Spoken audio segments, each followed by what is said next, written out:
Alors soutien au personnel mis à la porte, soutien au pluralisme de l'information et à ces médias, qu'ils soient télévisés ou indépendants. Non à la censure et oui à la liberté. Notre affaire est-elle terminée le 14 mars? Est-ce la fin du pass vaccinal? Non, bien sûr. Vous avez bien écouté les mots. Il n'est que suspendu. Comme le sont d'ailleurs suspendus, c'est le même mot. Ces dizaines de milliers d'infirmières, aides-soignants, médecins, pompiers, militaires, gendarmes, dentistes et autres, qui, depuis des mois suspendus, vivent sans rien, n'ont même pas le droit au chômage, et que tout le monde voudrait oublier. Eh bien, mes chers amis, suspendus, ils sont, mais oubliés par nous, ils ne sont pas. Nous ne les oublierons jamais, et chaque semaine, nous parlerons d'eux jusqu'à ce qu'on trouve une solution définitive.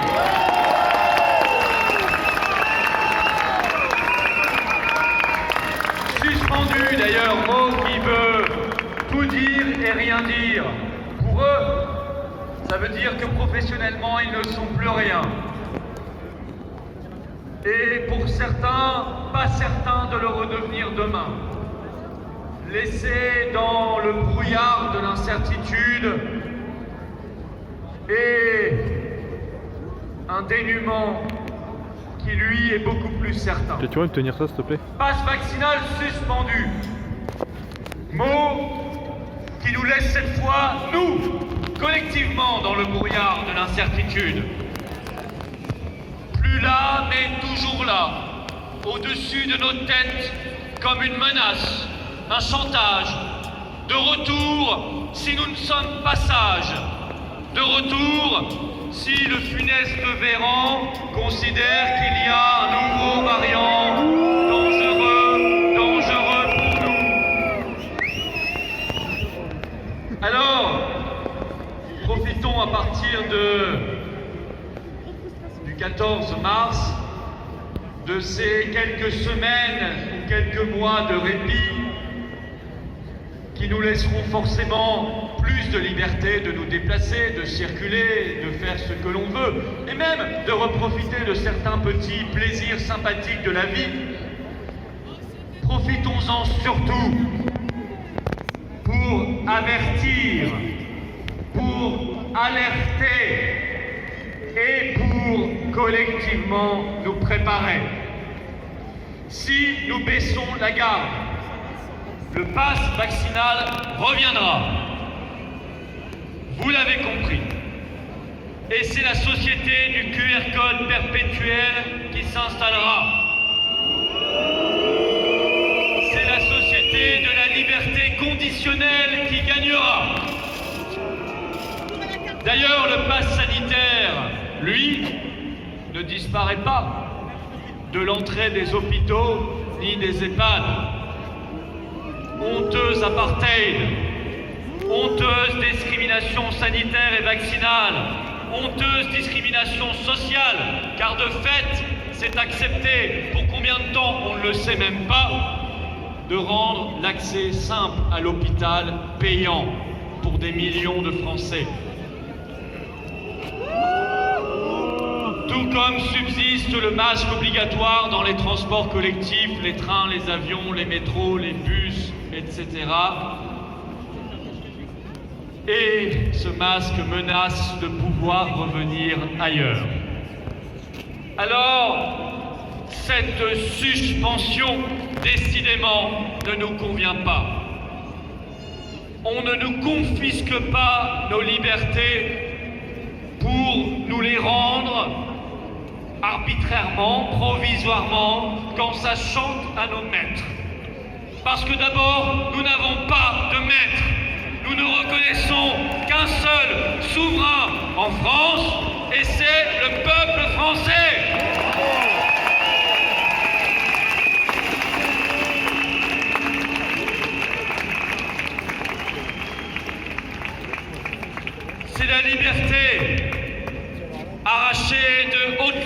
travers les siècles d'une histoire mouvementée, turbulente, souvent héroïque et glorieuse. L'histoire d'une France éternelle et rebelle, c'est cette liberté-là qui coule dans nos veines, pas la liberté conditionnelle des Véran, des Castex et des Macron.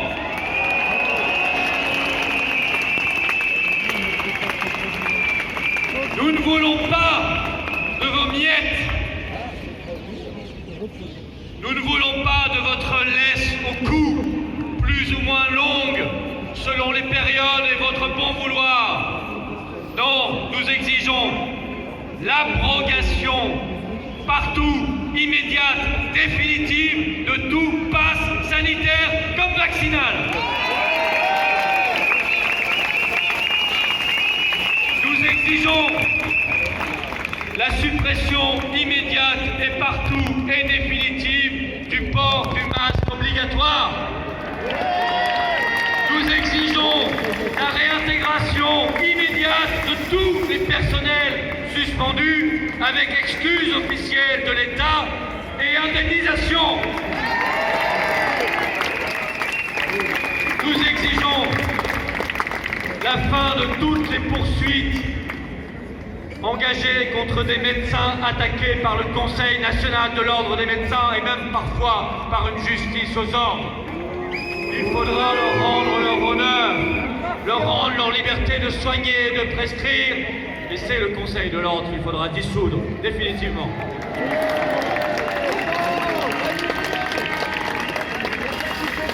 Nous exigeons la vérité sur les effets secondaires au moment où la FDA américaine a été contrainte par la justice américaine de publier avec 74 ans d'avance sur le calendrier prévu. C'est pas mal. C'était prévu en 2096. Ils ont été forcés de le publier maintenant et qu'est-ce qu'ils ont publié? Toutes les données sur les produits de Pfizer.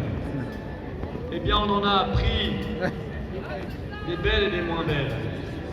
Les effets secondaires, 9 pages pleines en petits caractères de rapport.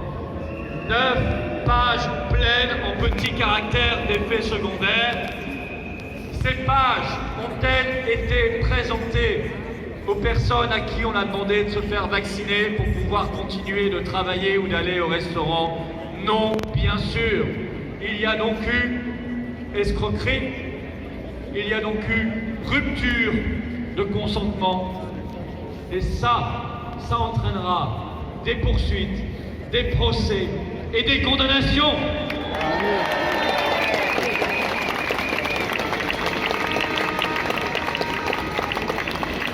Nous exigeons réparation, respect et vérité.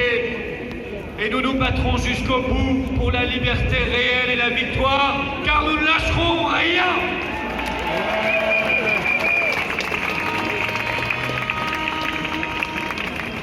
Alors, hasard de calendrier, Macron vient de déclarer sa candidature à la présidentielle.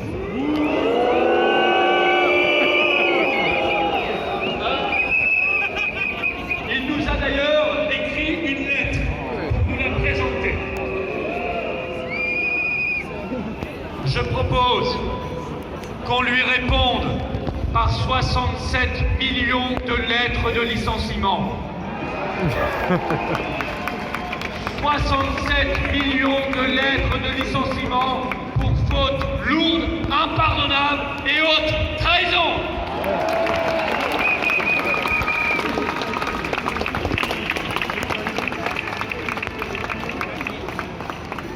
On ne gouverne pas par la peur. C'est pourtant ce qu'a fait Macron durant tout son mandat. Et ce qu'il continue de faire avec la guerre d'Ukraine. Macron ne cherche pas plus la paix là-bas qu'il n'a cherché à combattre le virus depuis 2 ans. Ils nous ont menti depuis 2 ans comme des arracheurs de dents sur le Covid. Ça n'est pas pour nous dire la vérité sur la guerre d'Ukraine aujourd'hui. Ce sont les mêmes mensonges, c'est la même manipulation et la même instrumentalisation qui est à l'œuvre. Et la vérité, difficile à voir pour certains pour le moment, parce que l'émotion submerge tout, leur éclatera au visage dans les jours et les semaines qui viennent. Elle sera dure à accepter, mais nous aurons le devoir historique et sacré de la porter, cette vérité. Parce que là où il y a du mensonge, il y a de la manipulation. Là où il y a de la manipulation, il y a de la soumission. Soumission, nous avons assez donné. Restriction, nous avons assez donné. Stop, c'est terminé. Vérité, liberté, partout.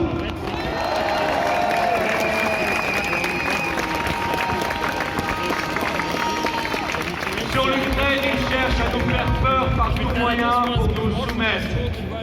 Quitte à envenimer lui-même la situation, à mettre de l'huile sur le feu en permanence.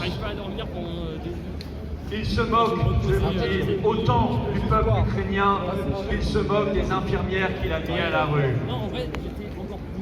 Il s'en moque. Il ne pense qu'à sa personne cyniquement.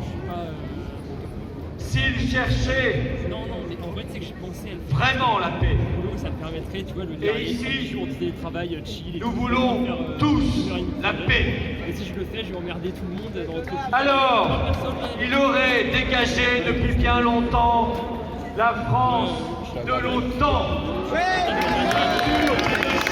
La guerre partout, depuis une décennie. Développement digital, tout ça. Une structure qui multiplie depuis 30 ans les provocations, les guerres et les morts. Là, c'est un stage juridique. Les déstabilisations, les coups d'État. Dois-je vraiment vous parler des deux guerres d'Irak, de la Libye, de la Syrie, de la Serbie? Dois-je vraiment vous en parler? Je crois que ce n'est pas nécessaire. S'il cherchait vraiment la paix, il ne laisserait pas Ursula von der Leyen mettre de la guerre dans chacune des phrases qu'elle prononce.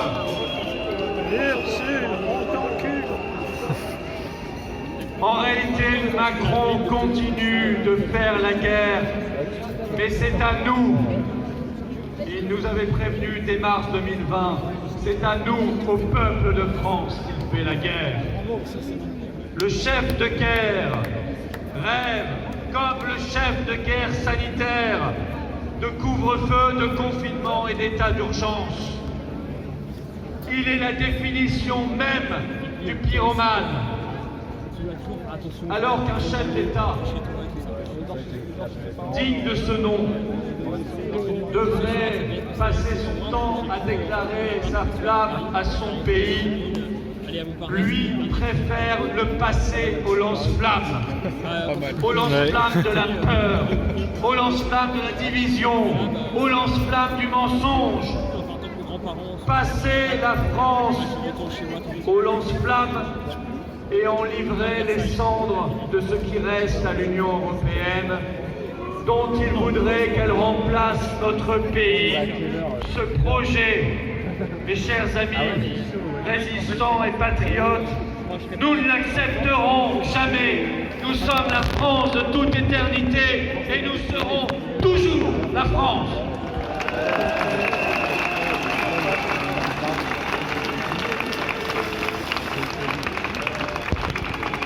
Que le tyran, ce petit tyran, soit là encore ou pas, après le 24 avril, nous devrons être là, debout, et inlassablement alertés. Répondre à ce lance-flamme criminel par la flamme d'une résistance française qui décidément ne s'éteindra pas et ne s'éteindra jamais. Une flamme de résistance, une flamme de liberté, une flamme d'égalité, une flamme de fraternité, une flamme de vérité, une flamme d'unité, une flamme de souveraineté et une flamme de paix.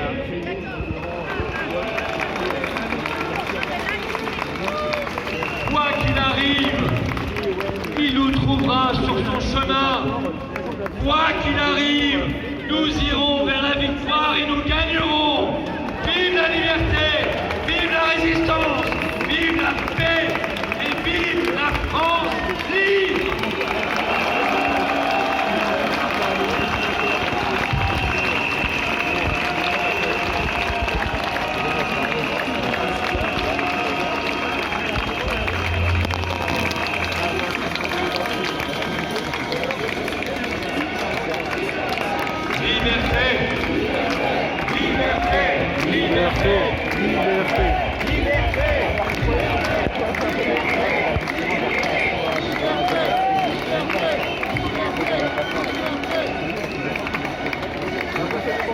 Nous allons évidemment entonner notre hymne national, la Marseillaise. Merci Stéphane. Allons enfants de la patrie, le jour de gloire est arrivé. Contre nous de la tyrannie, les bras sanglante élevée, les thomas sanglante élevée. Entendez-vous dans nos campagnes, ces féroces sabots.